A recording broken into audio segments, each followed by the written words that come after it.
ಮೇ 17ರಂದು ಕೊಲ್ಲೂರಿನಲ್ಲಿ ನಡೆದಿದ್ದ ಭೀಕರ ಅಪಘಾತದಲ್ಲಿ ಇಬ್ಬರು ಸಾವನ್ನಪ್ಪಿದ್ದು 8 ಮಂದಿ ಗಾಯಗೊಂಡಿದ್ದರು. ಇದೀಗ ಅಪಘಾತದಲ್ಲಿ ಮೃತಪಟ್ಟ ಮಹಿಳೆಯ ಚಿನ್ನ ಕಳ್ಳತನವಾಗಿರುವ ಬಗ್ಗೆ ಆರೋಪ ಕೇಳಿ ಬಂದಿದೆ.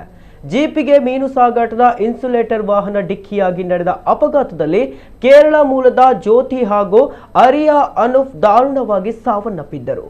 ಮೃತ ಮಹಿಳೆ ಜ್ಯೋತಿಯವರ ಮೈಮೇಲಿದ್ದ ಒಡವೆ ಕಾಣೆಯಾಗಿತ್ತು. ಸುಮಾರು 18 ಗ್ರಾಂ ಚಿನ್ನದ ಆಭರಣಗಳು ನಾಪತ್ತೆಯಾಗಿವೆ. ಅಪಘಾತ ಸ್ಥಳದಿಂದಲೇ ಮೈಮೇಲಿದ್ದ ಚಿನ್ನ ಕದ್ದಿರುವ ಶಂಕೆ ವ್ಯಕ್ತವಾಗಿದೆ.